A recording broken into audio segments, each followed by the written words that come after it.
একবার যদি আপনি টাচ করেন, টাচ করার পরে যে মেয়ের রূপকে আপনি টাচ করবেন, যে মেয়েকে আপনি চান, যে মেয়েকে আপনার বশীভূত করতে চান, যে মেয়েকে আপনার কণ্ঠে করতে চান, তবে আপনি আমার এই কাজটি সঠিকভাবে করবেন, দেখবেন আপনি সঠিক রেজাল্ট পেয়েছেন।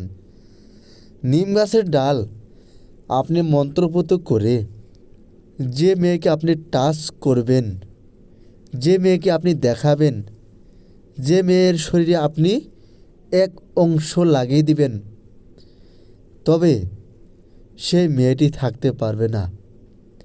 আপনি যে কাজে হুকুম দিবেন নিম গাছের ডাল সে কাজে হুকুম মানবে, আর সে কাজে আপনাকে করে দিয়ে আসবে। আমার পরীক্ষিত জিনিস, আমার গুপ্ত বিদ্যা এবং আমার গুরুমুখী বিদ্যা আপনারা যদি চান তাহলে আমি আপনাদেরকে দিতে পারবো। আপনারা যদি মনে করেন যে আমাকে নানান রকম বিদ্যা শিখান, তবে আমি আপনাদেরকে শেখাতে পারবো।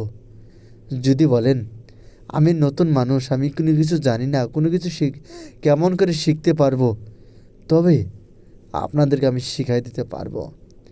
আমার গুপ্ত বিদ্যা আপনারা কি শিখতে চান? আমার গুপ্ত বিদ্যা আপনারা কি জানতে চান?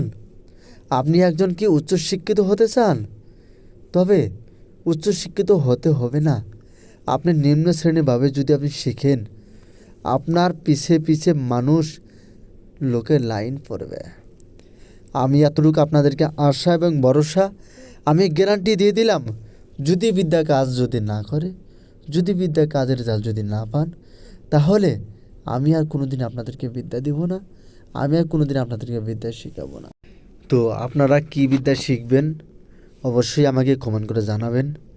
আর আপনাদেরকে আমি কেমন করে বিদ্যা শেখাবো, তবে এগুলো বিদ্যা শিখতে চাইলে আপনাদের মনে তবে একটু সাহস রাখবেন, আর মনে ধৈর্য এবং শিক্ষিতভাবে নিয়ে আপনি কাজগুলো শুরু করে দেবেন।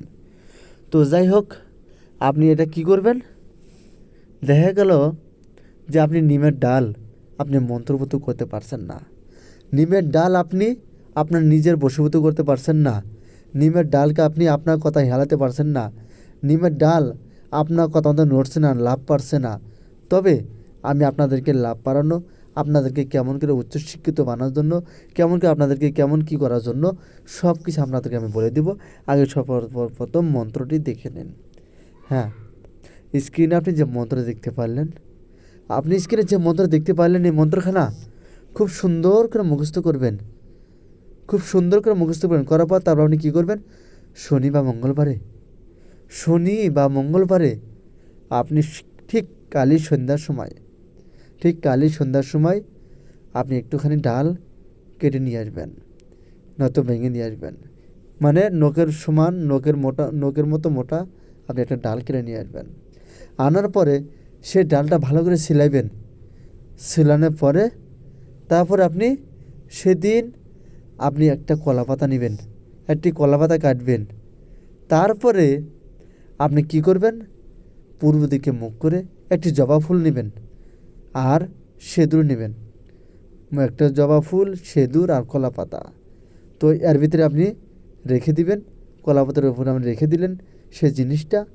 তারপর আপনি সেঁদুর দিলেন, তারপরে আপনি একটা জবা ফুল রেখে দিলেন। দেওয়ার পরে এই মন্ত্রখানা দিয়ে একবার টোকা একবার ফু, আবার টোকা আবার ফু, আবার টোকা আবার ফু।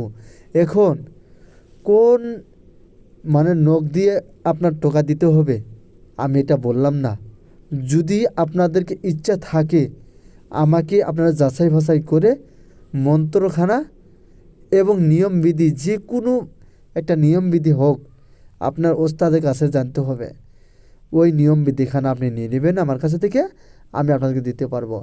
আমি ফ্রিতে শেখাতে পারবো না, না, কারণ ফ্রি জিনিস ভালো না, মাংনা জিনিস আলকাতরা ঘষি ঘষি লাগে, বুঝছেন? তার জন্যই আমি আপনাদেরকে দিতে পারলাম না। টাকা দিয়ে কিনে খাবেন, দেখবেন স্বাদ কতটুকু, এমনি টাকা ছাড়া খাবেন, দেখবেন ভালো জিনিস যদি দেয় তাও আপনাদেরকে মানে ভালো লাগবে না। তার জন্যই আপনার টাকা দিয়ে কিনে খাবেন। প্রত্যেকজনে আমার কাছে যদি নেন তাহলে টাকাটা কিনে তারপর বিদ্যাগুলো শিখবেন। এগুলো বিদ্যা কিন্তু বিক্রি করা জিনিস নয়, তবুও আমি আপনাদেরকে বলছি এজন্যই, কারণ মানে ফ্রি জিনিস কারো কাছে ভালো লাগে না, আর টাকাটা কিনে খেলে সব কিছু ভালো লাগে। তো অবশ্যই ভালো থাকবেন, সুস্থ থাকবেন, ধন্যবাদ।